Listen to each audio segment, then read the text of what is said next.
Hello and welcome दोस्तों, एक बार फिर से बहुत बहुत स्वागत है आप सभी का आपके अपने यूट्यूब चैनल डिफेंस पॉइंट पर। दोस्तों आज की इस वीडियो में हम आप लोगों के लिए लेकर आए हैं इंडियन कोस्ट गार्ड नाविक एग्जाम की तैयारी के लिए एक छोटा सा प्रैक्टिस सेट। दोस्तों आज के इस वीडियो में हम लोग रीजनिंग के क्वेश्चन सॉल्व करेंगे, क्योंकि रीजनिंग जो है आपके कोस्ट गार्ड नाविक जीडी और डीबी के एग्जाम में 10 मार्क्स की पूछी जाती है। तो आइए शुरू करते हैं आज का ये वीडियो।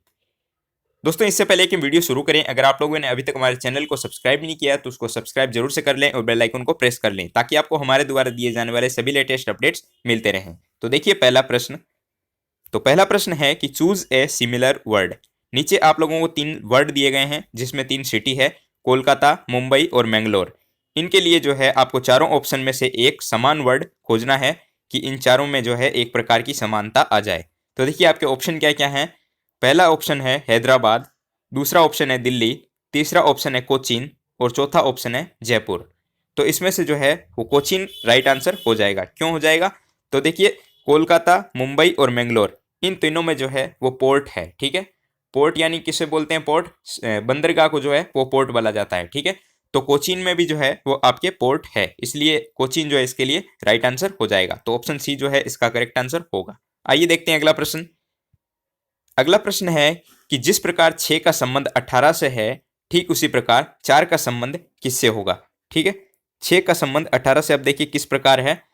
तो अगर हम लोग देखिए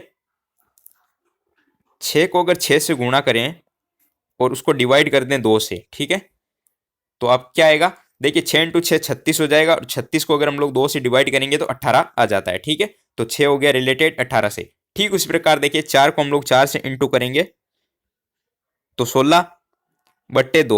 ठीक है, तो 16/2 करेंगे तो 8 आ जाएगा। तो इसलिए इसका करेक्ट आंसर हो जाएगा ऑप्शन नंबर डी 8। ठीक है, आई होप आपको समझ आ गया होगा। आइए देखते हैं अगला प्रश्न। तो अगला प्रश्न है कि choose the word which gives similar meaning to the given word from the following option. ठीक है, तो आपको ऑटोप्सी के लिए जो है, ऑटोप्सी आपको वर्ड दिया गया है, इसके लिए जो है आपको एक सिमिलर मीनिंग का वर्ड खोजना है चारों ऑप्शंस में से। ठीक है, तो देखिए ऑप्शन क्या क्या है। पहला ऑप्शन है डायग्नोसिस, ठीक है, दूसरा ऑप्शन है रीबिल्ड, ठीक है, तीसरा ऑप्शन है मैन्युफैक्चर और चौथा ऑप्शन है पोस्टमार्टम। ठीक है, ऑटोप्सी का अर्थ क्या होता है? ऑटोप्सी एक मेडिकल टर्म होती है जो कि पोस्टमार्टम के लिए यूज की जाती है। ठीक है, तो इसका करेक्ट आंसर जो होगा वो आपके ऑप्शन नंबर डी हो जाएगा, पोस्टमार्टम। क्यों? क्योंकि ऑटोप्सी क्या होती है? एक मेडिकल टर्म होती है जो कि पोस्टमार्टम के लिए ही यूज की जाती है। ठीक है, तो इसका करेक्ट आंसर हो जाएगा ऑप्शन नंबर डी। आइए देखते हैं अगला प्रश्न।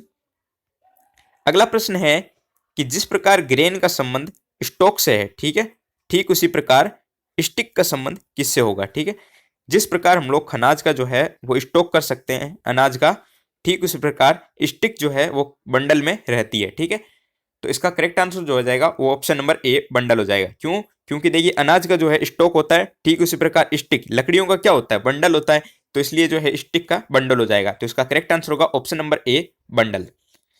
आइए देखते हैं अगला प्रश्न। तो अगला प्रश्न है कि horse is related to jockey.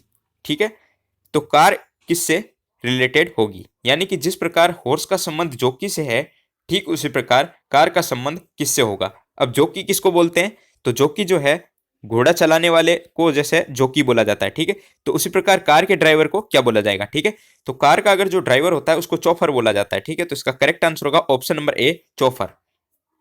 I hope आपको समझ आ रहा होगा। अगला प्रश्न देखिए। अगला प्रश्न है कि tennis is to sport as chemistry is to.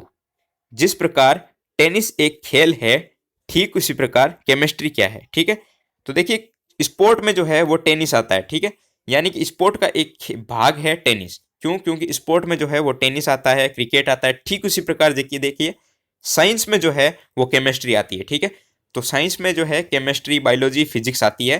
तो इसका करेक्ट आंसर हो जाएगा ऑप्शन नंबर सी साइंस। अगला प्रश्न देखिए कि paw is related to cat, then hoop is related to witch. ठीक है, यानी कि जिस प्रकार पॉ का संबंध केट से है, ठीक उस प्रकार हुप का संबंध किससे होगा? दोस्तों आप लोगों के एग्जाम में जो है इस प्रकार के प्रश्न ज्यादा ही पूछे जाते हैं, तो इनको देखिए ध्यान से देखिएगा। ठीक है, तो पॉ किसको बोला जाता है? केट, बिल्ली के जो है वो पाँव को पॉ बोला जाता है। ठीक है, तो हुप जो है वो किसको बोला जाता है? तो हुप जो होता है वो हॉर्स के यानी कि घोड़े के फुट को जो है वो हुप बोला जाता है। तो इसका करेक्ट आंसर हो जाएगा ऑप्शन नंबर डी हॉर्स। देखिए अगला प्रश्न क्या है, अगला प्रश्न है कि if rose is coded as 6821, chair is coded as 73456, ठीक है, and preach is coded as 961473, then what will be the code for search. ठीक है, यानी कि एक कूट भाषा में रोज को 6821 से लिखा जाता है, ठीक उसी प्रकार चेयर को 73456 से लिखा जाता है, और प्रिच को जो है PREACH को 961473 से लिखा जाता है। तो सर्च को क्या लिखा जाएगा। देखिए ये जो क्वेश्चन है आपके कोडिंग डिकोडिंग से क्वेश्चन बनता है, और कोडिंग डिकोडिंग का क्वेश्चन जो है आपके एग्जाम में 100% एक आएगा ही आएगा। तो देखिए इसको कैसे सोल्व किया जाता है। देखिए इसमें आपको बोल दिया गया है रोज के लिए 6821, ठीक है। तो देखिए आर के लिए 6 दिया गया है, ओ के लिए 8 दिया गया है, एस के लिए 2 दिया गया है, और ई के लिए 1 दिया गया है, ठीक है। ठीक उसी प्रकार चेयर के लिए आप लोगों को सी के लिए आपको 7, एच के लिए 3, ए के लिए 4, आई के लिए 5 और आर के लिए 6 दिया गया है, ठीक है। तो और प्रीच के लिए जो है आपको 961473 दिया गया है। तो हम लोगों को सर्च इन से जो है वो बनाना है। तो देखिए सर्च का स्पेलिंग क्या हो जाएगा, SEARC और H।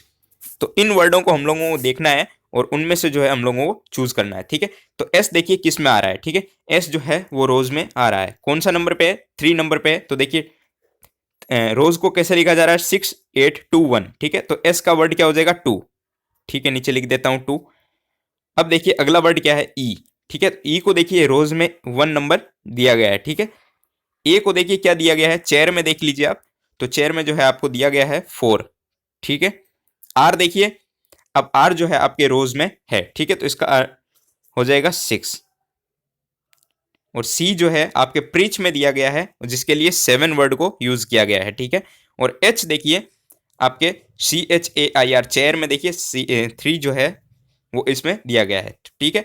तो सर्च का जो क्या बन जाएगा, 214673, ठीक है। तो 214673 जो है आपके ऑप्शन नंबर 2 में है। तो इसका करेक्ट आंसर हो जाएगा ऑप्शन नंबर 2, 214673। आई होप आपको समझ आ गया होगा। आइए देखते हैं अगला प्रश्न। अगला प्रश्न है कि if z equal to 52 and act ACT is equal to 48, then bat will be equal to, ठीक है। अगर z बराबर 52, ACT यानी कि एक्ट बराबर 48, देन बेट बराबर क्या होगा, ठीक है। तो बेट का संबंध जो है वो किससे होगा। तो देखिए ये कैसे होता है, इसमें आप देखिए z, ठीक है। तो इस प्रकार की टर्म जो है वो आपकी अल्फाबेटिकली बनती है, ठीक है। तो देखिए हम लोग इसमें क्या मानते हैं, तो ए का संबंध हम लोग मान लेंगे 2 से, ठीक है। क्यों, क्योंकि इसमें z बराबर 56 दिया गया, 52 दिया गया है, सॉरी। तो 52 लेकिन हम लोगों की जो ABCD होती है उसमें तो 26 लेटर होते हैं। तो इसमें एक को जो है वो आपके इंटू किया गया 2 से, तो 1 इंटू 2 करेंगे तो ए का 2 हो जाएगा। ठीक उसी प्रकार बी का क्या हो जाएगा 4, और सी का क्या हो जाएगा 6, और इसी प्रकार तो जेड का 52 होगा ना। तो अब देखिए एक्ट कैसे हो गया, तो एक्ट कैसे होगा, एक्ट को लिखा जाएगा 48। क्यों लिखा जाएगा, अब देखिए आप कैसे लिखा जाता है। तो एक्ट में देखिए 2, ए का हो गया 2, सी का क्या हो गया 6, और टी जो है वो 20 नंबर पे आता है, इसलिए इसका डबल कर देंगे हम लोग तो 40 आ जाएगा, और इनको हम जब जोड़ेंगे तो 48 आ गया, ठीक है। 48 आ गया, तो अब इसलिए एक्ट का जो है वो 48 हो गया। अब देखिए बेट, ठीक है, तो बी जो है वो कितने नंबर पे आएगा, 4 नंबर पे, ठीक है, आप खुद देखिएगा। और अगला ए है, तो ए जो है वो कितने नंबर पे आएगा 2 पे, और टी जो है वो कितने नंबर पे आएगा, टी 20 पे है, तो इसका डबल क्या हो जाएगा 40। तो अब देखिए इसका जो है वो आंसर हो जाएगा 46, ठीक है, 46। तो इसके लिए जो है option number D 46 correct option हो जाएगा। आई होप आपको समझ आ गया होगा क्या किया गया है। इसमें पर वर्ड को जो है वो 2 लिया गया है, ठीक है, यानी कि a is equal to 2, b is equal to 4, c is equal to 6, ठीक है। तो इसी प्रकार z is equal to 52, then act is equal to 48 and bat is equal to 46। तो करेक्ट आंसर हो जाएगा option number D 46। I hope आपको सभी को समझ आ गया होगा। आइए देखते हैं अगला प्रश्न। अगला प्रश्न है कि a girl introduced a boy as the son of the daughter of the father of her uncle, ठीक है, देन बॉय इज गर्ल्स, ठीक है। तो उसका देखिए एक लड़की जो है एक लड़के को इंट्रोड्यूस करती है, तो अब देखिए उस लड़की का जो है उससे संबंध क्या होगा, ठीक है। तो आप इस प्रकार के प्रश्न जो है आपके ब्लड रिलेशन से बनते हैं, ठीक है, रक्त संबंध से जो है प्रश्न बनते हैं। तो देखिए इसको कैसे सोल्व किया जाएगा, ठीक है। तो आपको देखिए बोला गया है कि डॉटर्स ऑफ अंकल्स फादर, ठीक है, daughter of the uncle's father, ठीक है। तो वो क्या हो जाएगी, अंकल की सिस्टर हो जाएगी। अंकल की सिस्टर जो है वो क्या है, मदर। अंकल की सिस्टर जो होगी वो क्या हो जाएगी, इस लड़की की मदर हो जाएगी।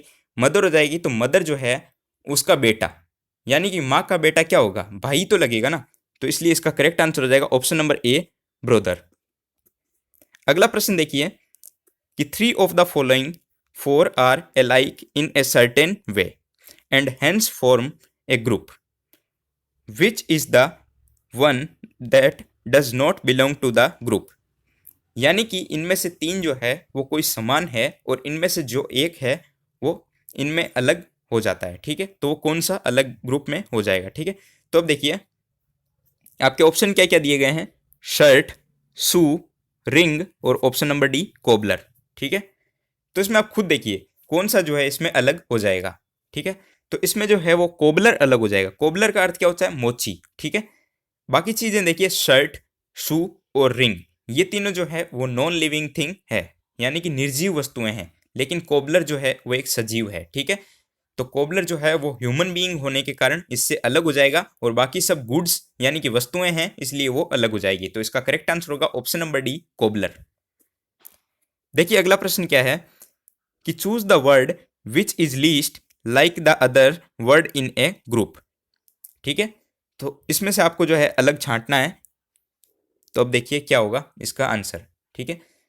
तो देखिए डे, कैलेंडर, डेट और मंथ, ठीक है।